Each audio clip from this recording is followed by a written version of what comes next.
Raviurheilussa on kyse hevosilla ajettavasta nopeuskilpailusta. Laji on peräisin 1700-luvun Yhdysvalloista ja se on yleisömäärältään Suomen toiseksi suurin urheilulaji. Vuosittain Suomessa kilpailee yli 7000 ravihevosta. Lajin suomalaiskonkareihin lukeutuvalla Antti Serkamolla on yli 30 vuoden kokemus raviurheilusta. Tapasimme hänet Vermon raviradalla Serkamon omalla tallilla. Tämä on oikeastaan alkanut maailmalla jo Ranskassa ja Amerikassa 1700-luvulla on ajettu niin kärryhevosella ja siitä sitten ne on innostunut ajaa miehet keskenään kotiin. Et jos puhutaan Suomen historiasta, niin silloin aikanaan kun ihmiset meni kirkkoon hevosella ja se alkoi siitä, kun miehet ajoi takaisin kotiin aika kovaa, että kello oli nopea hevonen ja kuka pääsi kotiin kylille nopeammin, niin siitä se innostus alkoi ja tämähän on jalostettu kyllä jo, niin kuin mä kerroin, 200-300 vuotta aikaisemmin Euroopassa, mutta Suomessa se on ollut tämmöistä ja sanotaan viimeisen 60 vuotta Suomessa on jalostettu ravihevosia. Et hevosia on ollut, ne oli silloin työhevosia, eli ne oli tämmöisiä kylmäverirotuja niin kuin tämäkin, työhevosrotuja ja siitä on sitten kehitetty tämmöinen urheilulaji kuin raviurheilu. Tämähän on ihan maailmanlaajuisesti levinnyt. Erittäin suurta on Amerikka, Kanada, Italia, Ranska, sitten on tämmöiset Hollanti, Belgia, Ruotsi on yksi johtava maa. Suomi tulee hyvin perässä siinä. Suomessa järjestetään 364 päivää, eli yksi päivä on vuodessa semmoinen kuin raveja järjestetään. Ja parhaimmillaakin on 3 ravit päivässä ajetaan. On päivällä lounasraveja ja sitten saattaa olla iltaravit 2 paikassa samaan aikaan. Näitä pääratoja, tietysti näitä isompia ratoja on kymmenkunta, missä sitten järjestetään tämmöisiä isompia raveja, näitä Toto 75 raveja, mitä lauantaisin tulee. Mutta tätä Toto 65 raveja järjestetään vaan täällä Vermossa, kun Vermo on niin Suomen ykkösrata ja tänne tulee parhaat hevoset joka keskiviikko. Ja tietysti täällä laitetaan myös välillä lauantai ja välillä sunnuntainakin, mutta keskiviikko Vermo on semmoinen pääpaino ja hevoset ympäri Suomea tulee tänne ja täällä jaetaan parhaat palkinnot. Sehän on tehty ihan raviradaksi, että siinä on semmoisen puoli metriä on ihan semmoista kimmosaa kerrosta, mitä pitää ratamestareiden huoltaa koko ajan, että se ei niin itsellään pysy kunnossa. Et kun itse tuosta pääradasta kun puhutaan, niin se on hyvin tarkkaa se hoito, niin pitää paljon kastella pikkusen pintaa koko ajan niin vähän ajaa rikki siitä ja tasoittaa, että se pysyy semmoinen kuohkeena ja kimmosana. Se mitataan 2 metriä sisäreunasta ja se pitää olla hyväksytty. Se mitataan aina silloin tällöin, katsotaan ihan mittaamassa, että se rata tosiaan on kilometrin mittainen eikä heittele yhtään, ei senttiäkään. Keskimäärin matka on 2100 metriä, eli vähän yli 2 kierrosta. No siis täällähän on monitorit, mitkä ilman muuta sivusta, eestä, takaa kuvaa. Sitten on tuomaritorni on tuo, missä on monta tuomaria. Sitten on joka kurvas tuomareita, että ne valvoo, että hevonenhan se laukkaa kuin 150 metriä. Tai sitten kerralla tai 3 pientä laukkaa, niin se hylätään. Että tässä on ihan säännöt ravikilpailussa, ettei saa laukata.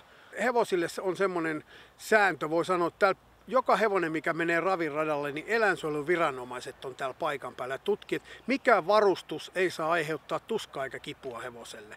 Ja joka hevosen varustus tsekataan, eli tarkastetaan, kun se menee tuonne radalle. Kilpailun aikana ravihevosen työparina toimii ohjastaja. Yli 2000 lähtövoiton Mika Fors painottaa myös valmentajan merkitystä kilpailutilanteessa.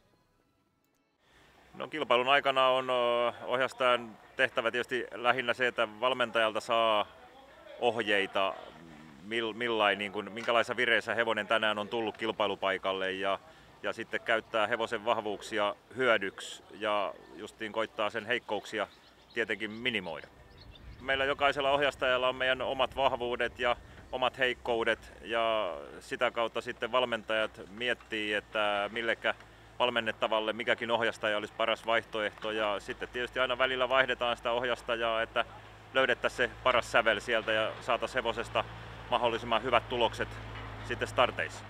Lähetystapoja on 2, että on volttilähetys, missä pyöritään tuossa lähtöalueella ja sitten tulee siitä lähetyskomennot ja siinä hevoset on monta kertaa vähän epävarmempia, vallankin aloittelevat hevoset ja siitä ei ihan niin reippaasti hevoset lähde matkaan kuin sitten toisella lähetystapalla, joka on lähtöauto on siinä eessä ja se kulkee reipasta vauhtia lähtölinjalle ja sitten lähtee siitä alta pois, niin totta kai silloin hevoset pääsee vapaammin siihen oikeaan askellajiin ja rytmiin ja ne menee silloin kovempaa.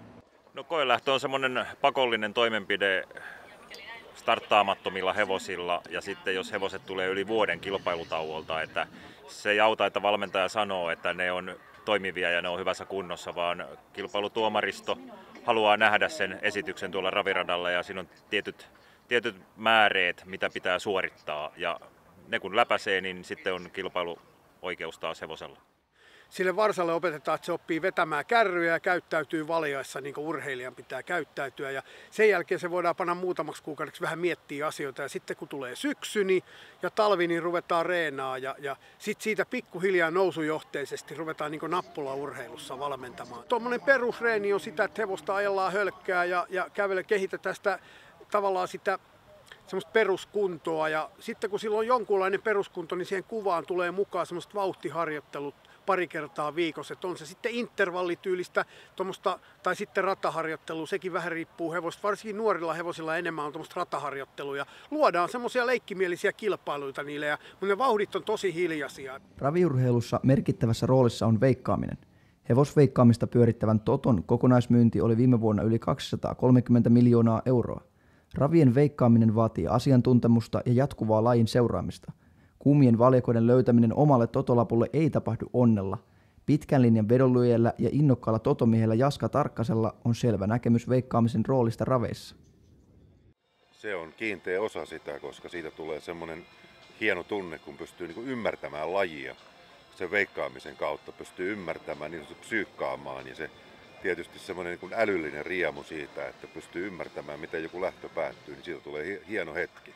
Hevosen urheilullisuus se ratkaisee ja se on tämän lajin kuitenkin kaikkein hienoin suola se, että hevonen itsessään on huippu-urheilija ja ne on vähän erilaisia huippu-urheilijoita kukin keskenään, että esimerkiksi jääkiekkoilijoista voi erottaa niin kuin Sidney Crosby, Jere Karalahden, monta muuta huippua, niin hevosista pystyy erottamaan sen ruotsiksi sanotaan utstrålning eli semmoisen säteilyn.